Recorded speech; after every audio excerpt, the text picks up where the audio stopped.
Conversations with Artists, brought to you by The Smith Gallery and Fine Custom Framing.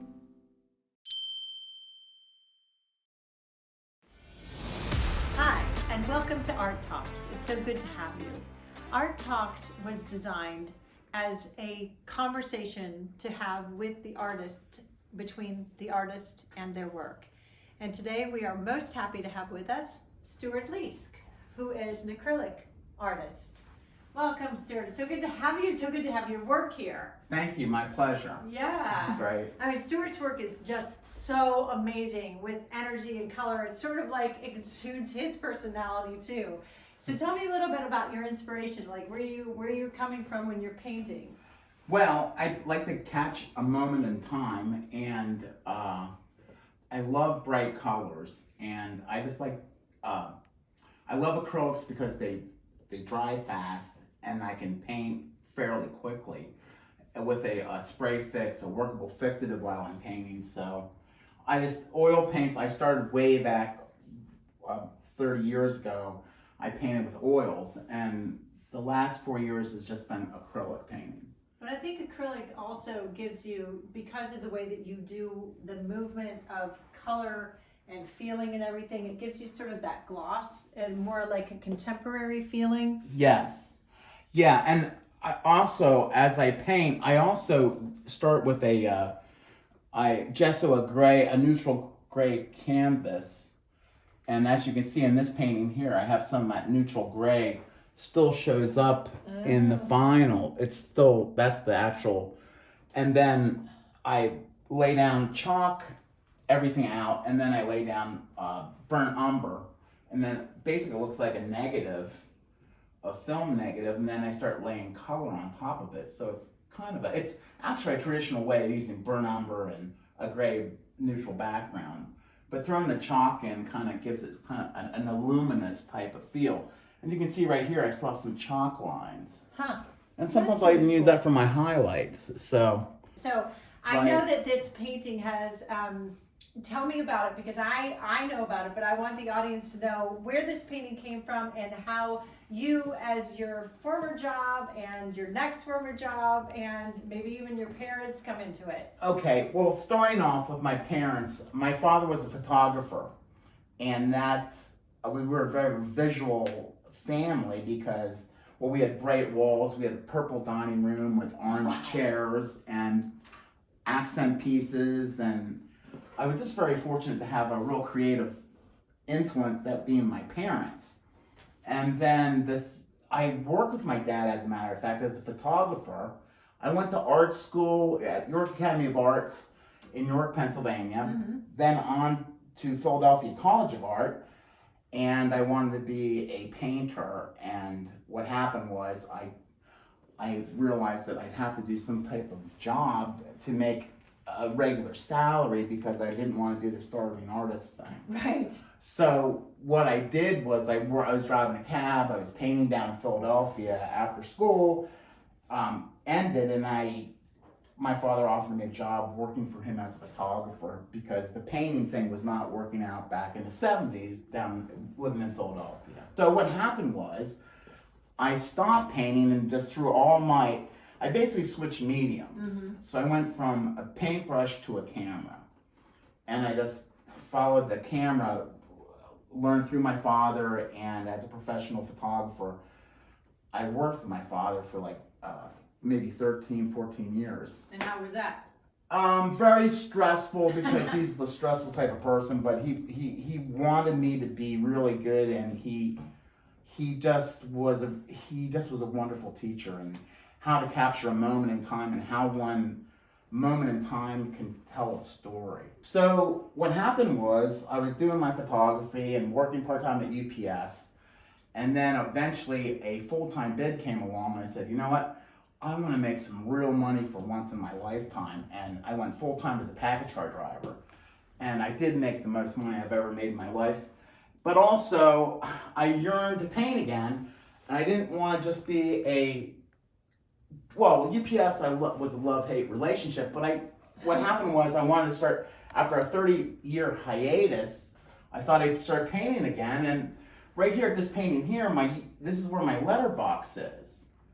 So I came to this scene every day for like 3 or 4 years and saw the same thing with my letterbox. And as you see, that's also a letterbox up there.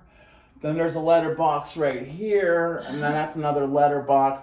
So all these scenes were letterbox spots. So if you go and stand beside the UPS letterbox in Harrisburg, that'll be the scene that you see. This painting thing, I just do it every day. And what I did is I started painting every day for like the last 4 years. Wow. So what kind of studio do you paint in? I was lucky enough to have a wonderful wife who is okay with my crazy ideas about, we need an art studio in the backyard. Well, what happened was we had a back porch and we had it redone after I retired. I retired from UPS in September. And my last couple years of working at UPS, we were able to put together some money to build that studio. And it has beautiful north light, and it's just a really nice place to work. And also to have a studio, you can just walk into it at any time. Right. And it's always there. It just... And you don't have to set up everything No. because you've got everything there, your paints, your easels, whatever you need. They're Yes, all I there. can leave here and then 15, 20 minutes be painting again. So what inspires you? I mean, is it everything is different? Is it just like you see something and then you have to take a picture of it, then you have to paint it? What inspires you? Well, this is the other thing. This is where social media comes in. So I have an audience on social media, on my Instagram, and I'm able to see what other painters from around the world are doing. And I'm seeing like some incredible work. So then I'm like constantly putting my stuff up there. And how does my stuff add up to what I see on the internet across the world stage? Did you get a picture of that of North Street, which is the backside of which cathedral? Is that St. Pat's in that's St. Harrisburg. Pat's, Yes, too. that's the back. Yes, Yeah. exactly. But Yeah. I mean, I love the feel of a lot of the things you did. Are you inspired by a particular artist? I mean, I know your dad as a photographer, but as an artist, was there a particular artist that you say, I'm very similar to, X, Y, Z? Well, I was a big fan of N.C. Wyeth. Which I can see N.C. Wyeth in here. Not really. No. But I mean, that's interesting. Well, and then when I went to art school in the 80s, I wanted to paint like N.C. Wyeth. And I wanted to paint like Linedecker. And I wanted to paint like all those famous illustrators that I saw their ads in newspapers and magazines when I was a kid.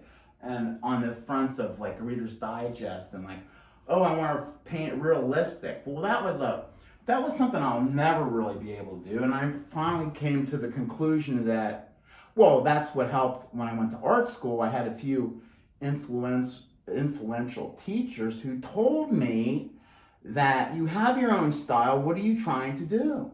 Mm-hmm. I mean, what's the purpose here? And it's like, well, I want to, and I didn't realize at a young age what I really needed to do is just be myself. Right.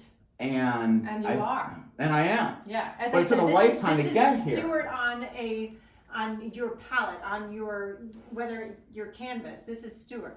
This is what you see.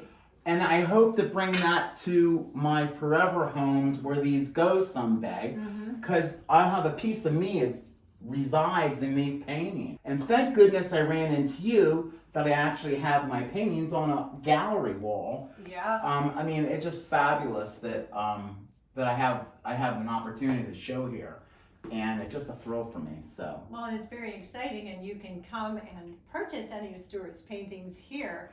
So, is there anything else you'd like to add about yourself, your passion, inspiration, your teachers? Just that all those years ago when I went to art school, I can say to my father who's passed on, Dad, it wasn't a waste of money. No, it certainly wasn't a waste of money. I mean, just Yeah. look at this. You Just know. look at this. I am so fortunate to have your work in my gallery, and I hope that you at home, when you see this, are wanting to learn more about Stuart and to purchase at least one of his paintings. And you can do that coming into the gallery at the Smith Gallery and Fine Custom Framing at 190 Reno Avenue, or you can check me out on my website at finearttoo.com.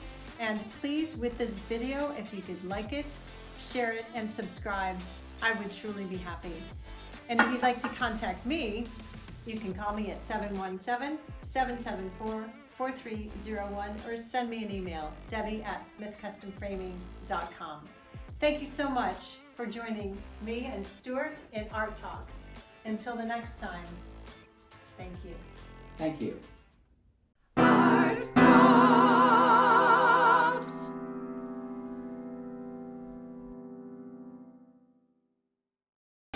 I'm so glad you could join us for that video.